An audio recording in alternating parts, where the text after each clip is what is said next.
Durante una sesión en el Senado, la discusión tomó un giro inesperado cuando Farhat y Rubalcaba decidieron confrontar a Ricardo Anaya y Marco Cortés, quienes intentaban desacreditar las políticas del gobierno actual. Con argumentos sólidos y datos precisos, los senadores desarmaron uno a uno los señalamientos de la oposición, dejando en claro que sus críticas carecían de fundamento y solo buscaban confundir a la ciudadanía. Mientras Anaya intentaba justificar su postura con generalidades y discursos reciclados, Farhat lo interrumpió con pruebas irrefutables sobre los avances logrados en materia económica y social. La evidencia presentada fue tan contundente que Anaya se quedó sin respuesta, balbuceando argumentos que no lograron sostenerse ante la firmeza de su contrincante. El problema es que por cada caso, como el de Singapur, hay cientos de casos, como los de Zimbabue, como Venezuela, como Siria, como Sudán, como Nicaragua, como Cuba. Es decir, prácticamente siempre los regímenes autoritarios terminan en el colapso, particularmente en el colapso económico. ¿Qué es lo que hoy está sucediendo en México? Un partido político, un movimiento saca el 54% de la votación, lo cual quiere decir que prácticamente la mitad de la gente votó por ellos, pero el otro 46%, que es casi la otra mitad, no votó por ellos. Pero a través de una serie de argucias legales y de artimañas que francamente no son éticas, se hicieron del 75% del control del poder legislativo. O sea, con el 54% de los votos controlan el 75% del poder legislativo.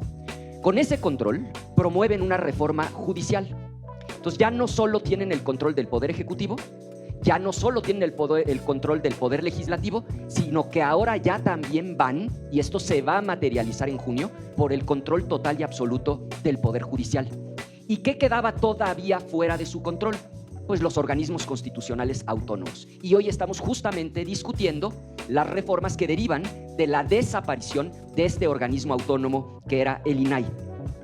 Por definición, y esto no es exclusivo ni de México, ni del año 2025, en cualquier momento de la historia, en cualquier país del mundo, los gobiernos tienden a no querer transparentar cierta información. El INAI era justamente un órgano autónomo, independiente del gobierno, al que el ciudadano podía acudir para decirle: INAI, el gobierno no me quiere entregar esta información. Y entonces el INAI, que no dependía del gobierno, intervenía para entregar esa información. Y el INAI servía, y el INAI era incómodo para los gobiernos independientemente del partido. Les pongo ejemplos. Cuando el presidente era Calderón, gobernaba el PAN, el gobierno no quería entregar la información completa de las fosas clandestinas en San Fernando, Tamaulipas. El INAI obligó al gobierno de Calderón a entregar esa información. Cuando el PRI gobernaba en tiempos de Peña Nieto, no quería el gobierno entregar la información relativa a la estafa maestra, este megafraude de más de 5,000 millones de pesos, y fue justamente el INAI el que obligó al gobierno de Peña a entregar esa información. Y lo mismo cuando gobernaba Morena, en tiempos de López Obrador, el INAI no quería entregar la información relativa al megafraude de Segalmex, probablemente todavía mayor que el de la estafa maestra, y fue el INAI el que obligó a entregar la información al gobierno de López Obrador. Es decir, el dilema ante el cual hoy nos encontramos es muy sencillo. Va a haber momentos, independientemente del partido en el gobierno, en el que la autoridad no quiera entregar cierta información. Vamos a pensar que un ciudadano quiere saber cuánto nos gastamos aquí en el Senado en sueldos de senadores, cuánto nos gastamos en comida para los senadores y senadoras, cuánto se gasta en los viajes. Es normal que haya una tendencia a no querer entregar esa información. Pero si no la quiere entregar el gobierno, sea el legislativo, en este caso el Senado, o el ejecutivo que no quiera decir cuánto costó una obra, por qué se le asignó a ese proveedor, el que exista un órgano autónomo que obligue a la autoridad a entregar la información es en beneficio de la gente. ¿Cuál es hoy el dilema? El dilema es quedarnos con el esquema que fue incómodo para todos y que funcionó para los ciudadanos, es decir, un INAI autónomo independiente, o transitar hacia un nuevo esquema, que es el que nos están proponiendo, en donde ya no existe el INAI como organismo autónomo. Ahora le pides al gobierno la información, y si el gobierno no te la quiere dar, acusas al gobierno con el mismo gobierno. O sea, lo que están planteando es un absurdo, es un sinsentido. Será ahora, como ya se dijo, el gobierno juez y parte. El gobierno te responde: no te quiero dar la información, y si no te parece, no te preocupes, puedes apelar esa decisión. vuélvemela a pedir al mismo gobierno. Y obviamente el gobierno, en la segunda instancia, cuando sea información verdaderamente sensible, verdaderamente delicada, va a volver a negar la información. Esto es un asunto de absoluto sentido común. ¿Queremos que el gobierno sea juez y parte? Yo creo que el sentido común dice que claro que no. ¿Queremos que haya un órgano autónomo, independiente del gobierno, al que podamos acudir para obtener la información que el gobierno no nos quiere dar? Yo creo que sí. Y si funcionó cuando estaba el PAN, cuando estaba el PRI, cuando estaba Morena, si ese órgano fue incómodo para el PAN, para el PRI, para Morena, ¿por qué desaparecerlo? Pues termino como empecé. Porque estamos en un tránsito, en un camino hacia un régimen de corte autoritario, porque están concentrando el poder, porque hoy Morena controla el ejecutivo, el legislativo, el judicial, va por el control de los órganos autónomos. Y es cierto, hay garbanzos de a libra como el caso de Singapur, pero hay cientos de ejemplos como Siria, como Sudán, como Nicaragua, como Venezuela, como Cuba, como Zimbabue, donde una vez que el poder está concentrado, la corrupción aumenta, termina colapsando la economía y eso no le conviene a nadie. Por sentido común, porque estamos convencidos de que esta reforma no es un paso hacia adelante, por eso vamos a votar en contra. Es cuanto, presidentas. Muchas gracias, presidenta. Muy buenos días a todas y todos ustedes. Bueno, cada poder, cada legislatura tiene el derecho a decidir cómo va a normar el país. Durante muchos años, pues hemos visto ires y venires en las distintas legislaciones. Y en un momento determinado, quienes gobernaban en un momento decidieron que las atribuciones del Ejecutivo, que eran de transparencia, dijeron, bueno, vamos a crear un organismo constitucionalmente autónomo, vamos a dárselas y que ellos lo ejecuten. Muy respetable. Pero esta legislatura, con la mayoría que tenemos, tomamos la decisión de que es momento de regresarle esas atribuciones al Poder Ejecutivo y desaparecer el organismo constitucionalmente autónomo. Creo que también eso es muy respetable, en primera. Segunda, el tema de los nombramientos, ya que tanto extrañan al INAI vigente en la legislación de derecho positivo. ¿Cómo se nombran los comisionados? ¿Cómo se nombraban? Recordemos en la última legislatura, la presidenta de la Comisión de Gobernación no me dejará mentir, que estuvimos 1 año y medio con el golpeteo de si elegíamos a un comisionado o a otra comisionada. Y el tema era que simple y sencillamente, de este lado, del lado de Morena, pues no íbamos a dejar de ninguna manera que quisieran imponernos a un comisionado o comisionada. ¿Por qué? Porque la forma de elegir es por las 2/3 partes. Es por mayoría calificada. Entonces, eso le servía a los otros partidos políticos para obligarte a decir, oye, vienen 2, uno tuyo, uno yo. Pues no. En aquel momento, pues tampoco la teníamos. ¿Y qué se decidió? No nombrar a nadie. Ya ahí está el instituto que funcionó hasta que ya pues lo desaparecimos y está en tema de extinción. Entonces, también es una pérdida de control político sobre las decisiones de transparencia de partidos minoritarios o de diferentes fuerzas políticas. Bien. Tercero, hablamos de austeridad. Dicen, es que el INAI cuesta el 0.01% del presupuesto. Bueno, pues el gobierno de la doctora Claudia Sheinbaum va a operar lo mismo con el 0.0001%. Si nos vamos al presupuesto consolidado del 2024, hablamos de 168 millones de pesos, de los cuales si lo extrapolamos al tema de una tercera parte, del 35%, que aproximadamente es el costo que va a tener estas nuevas atribuciones de la Secretaría de la Función Pública, pues hablamos de 56 a 60 millones de pesos. Y ahí hay un sobrante de 100 millones de pesos. Y dicen, no, pues ¿cuánto es 100 millones de pesos? Simple y sencillamente el programa de vivienda de mi estado, de Yucatán, durante 1 año, para garantizarle a la gente su derecho a una vivienda digna. Sencillo, ¿no? Por su parte, Marco Cortés trató de desviar la conversación hacia acusaciones sin sustento, pero Rubalcaba no le permitió salirse del tema. Con un tono directo y sin titubeos, le recordó al panista sus propias contradicciones y cómo en el pasado había respaldado medidas que hoy critica solo por llevar la contraria. La bancada morenista aplaudió la intervención, mientras que la oposición se quedó en silencio. La tensión en la sala aumentó cuando Farhat les preguntó directamente qué propuestas reales tenían para mejorar el país, a lo que ninguno de los dos opositores supo responder.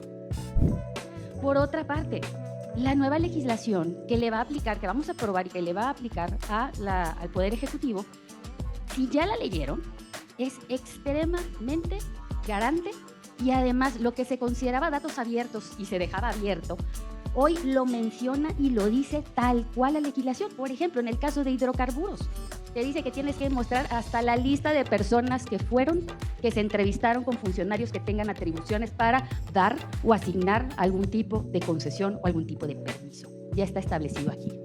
Vámonos todavía más allá, hablamos de eficiencia y de eficacia, hablamos de una tercera parte. ¿Cuánto tiempo tardamos en solicitar información si no estaba en datos abiertos? No me van a dejar mentir quienes han pedido información, lo mínimo eran 6 meses, lo mínimo.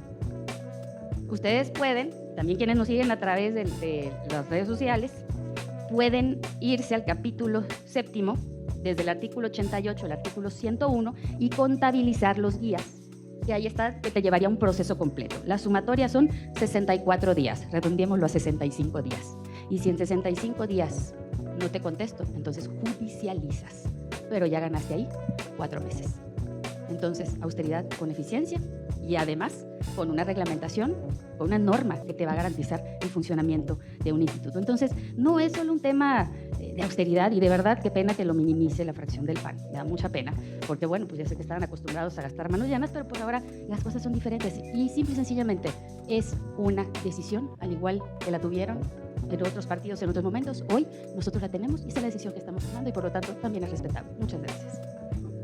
Yo lamento mucho que se atrevan a decir que es un mandato de la gente, la desaparición del INAI. Yo no me acuerdo que hayan hecho una consulta para preguntarle a la gente si querían que se desapareciera el Instituto Nacional de Acceso a la Información.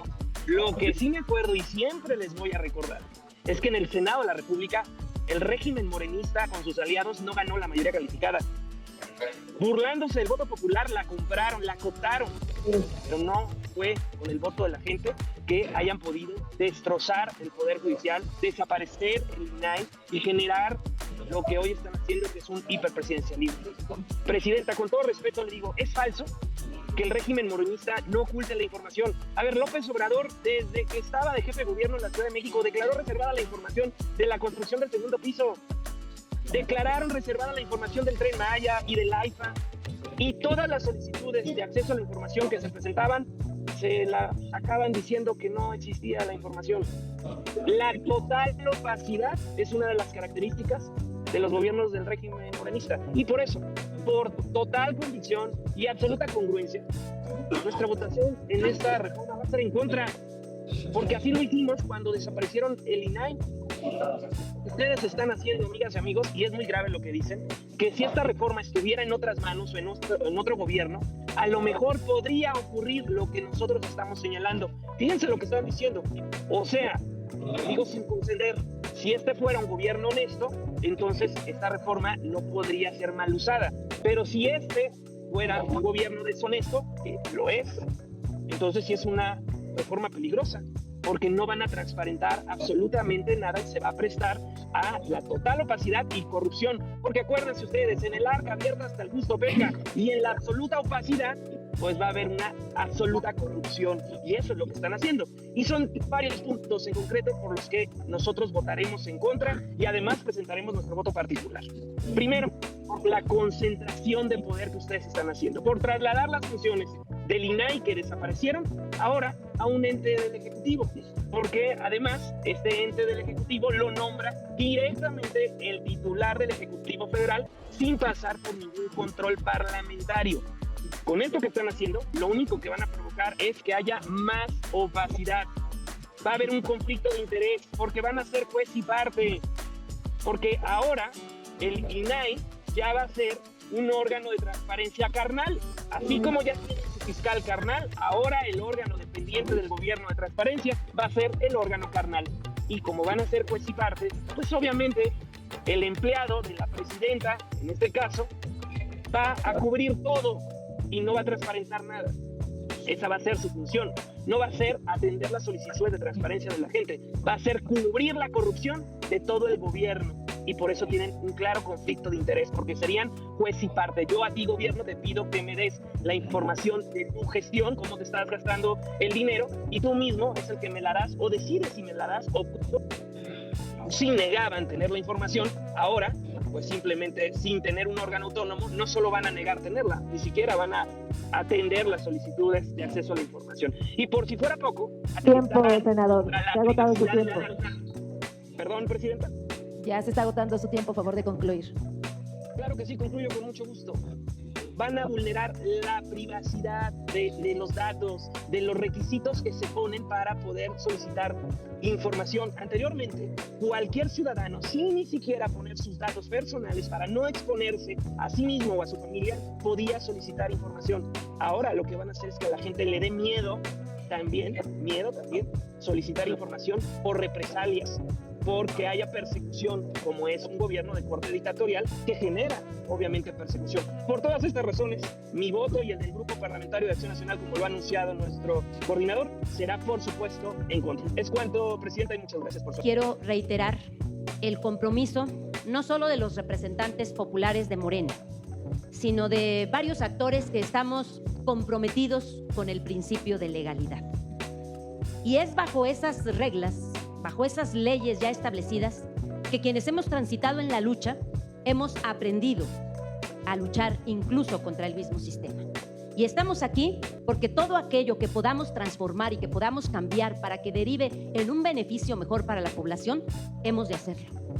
Así nos enfrentamos al fraude electoral de 88, así transitamos hacia la democratización del Estado mexicano y así nos enfrentamos a las elecciones en 2006. Y así pedimos el voto por voto, casilla por casilla, exigiendo un ápice de apego a la legalidad de quienes gobernaban. Quiero concluir con esto, que cuando hablamos nosotros de luchar porque las cosas cambien de manera radical, es decir, cuando buscamos que se estableciera un Congreso Constituyente, lo hicimos confiados en una plataforma política. Las 18 reformas constitucionales que había planteado el entonces presidente de la República, el licenciado Andrés Manuel López Obrador, en aquel histórico 5 de febrero, las llevamos a la población. Y lo recuerdo, por si a alguien ya se le olvidó, en cada plaza pública la pregunta de la doctora Claudia Sheinbaum, hoy presidenta de la República, era el cuestionamiento a la población. ¿Queremos que regrese la corrupción o queremos que continúe la transformación? Y una de esas propuestas de la agenda legislativa que nosotros llevamos en territorio fue desaparecer la duplicidad de funciones. Porque el pueblo se pregunta, ¿y en qué se gastan nuestros impuestos? ¿En qué nos los devuelven en bienestar? El licenciado Andrés Manuel implementó una política social y económica que derivó en un beneficio social para esas personas que se encontraban en situación de vulnerabilidad. Y lo hizo a través de la austeridad, a través del combate a la corrupción, y dentro de la austeridad, cuando empezaron a desaparecer algunos puestos, algunas direcciones adjuntas y algunas posiciones que solamente tenían elevadísimos salarios, pero que no tenían una función sustancial, fue lo primero en desaparecerse, en congelarse esas plazas. Y cuando entra al estudio justamente de los organismos autónomos, esto es lo que se encuentra, duplicidad de funciones. Además, que no lo voy a repetir, de que varias instituciones derivaron en corrupción. Y una corrupción que era escandalosa, tan escandalosa como aquella partida secreta que se le llegó a descubrir al revolucionario institucional. Y que al menos en mi estado, cínicamente, los legisladores dijeron, ya no existe la partida secreta, desapareció, ahora se llamaba partida privada. Pero eran cientos de millones que de manera discrecional se podían utilizar y que no se rendían cuentas al respecto. La exigencia de transparencia y de rendición de cuentas es una exigencia de la población, una población que cada vez participa más en los asuntos políticos. Y entonces, esa transparencia y ese compromiso con la rendición de cuentas también tiene que ver con la honestidad, con el profesionalismo. Lo que para algunos es concentración del poder, para nosotros es justamente el hecho de que podamos ser austeros y canalizar recursos a otras necesidades y a otras prioridades que tiene la población. Por eso quiero decirles que ni en esta asamblea ni en las plazas públicas despotricamos en contra de. Hacemos un análisis, hacemos un diagnóstico, lo sometemos a la consulta popular y es el pueblo el que nos mandata. Entonces no es la concentración, no es el poder legislativo, el poder ejecutivo y el poder judicial en manos de un solo partido. Lamentablemente para la derecha es el poder legislativo representando al pueblo. Es el poder ejecutivo al servicio del pueblo y muy pronto tendrá un poder judicial también al servicio del pueblo. Es decir, se acabaron los privilegios, se acabó la concentración del poder. Ahora estamos por emitir 3 legislaciones que van a regular la transparencia, que no desaparece, únicamente cambia y se adscribe a esa nueva secretaría que hemos votado, que es de anticorrupción y de buen gobierno. Y aprovecho para hacer un llamado a las legislaturas de los estados para que a la brevedad cambien sus constituciones locales y también comiencen a regular la desaparición de estos institutos de transparencia que existen en todas las entidades federativas. ¿Para qué? Para que exista una canalización de esos recursos a las necesidades reales de su población y un consejo para los gobernantes que puedan escuchar cuáles son las necesidades y las prioridades que hay que atender. Veo que las exposiciones de quienes votarán en contra se basan en meras suposiciones. Creen que van a suceder cosas que sí, seguramente sucederían si ellos estuvieran en el poder. Pero afortunadamente hoy hay un compromiso de una gran mayoría con responderle al pueblo. Y si no le respondemos al pueblo, él tendrá la facultad de que así como nos puso, así nos va a quitar. Estamos bajo el escrutinio de la población y lo que hemos de promover es cada vez una participación más activa de la sociedad civil organizada y de los individuos que logren participar. La falta de alternativas viables por parte de Anaya y Marco dejó en evidencia que su único objetivo era generar polémicas sin aportar soluciones concretas. Al final de la sesión, las caras de frustración de los panistas eran evidentes. Farhat y Rubalcaba no solo los habían dejado sin palabras, sino que lograron exponer ante todos que la oposición sigue recurriendo a la desinformación y el oportunismo en lugar de trabajar por el bienestar del pueblo. Gracias por acompañarnos hasta el final. Esperamos que este video les haya sido útil para entender más sobre el gobierno de México y el papel clave que juega Claudia Sheinbaum en la transformación del país. Si les gustó el contenido, no olviden darle like, suscribirse al canal y activar la campanita para que no se pierdan ninguno de nuestros próximos videos. Nos vemos pronto con más información importante sobre el futuro de México. Hasta la próxima. Todo el contenido, no olviden darle like, suscribirse al canal y activar la campanita para que no se pierdan ninguno de nuestros próximos videos. Nos vemos pronto con más información importante sobre el futuro de México. Hasta la próxima.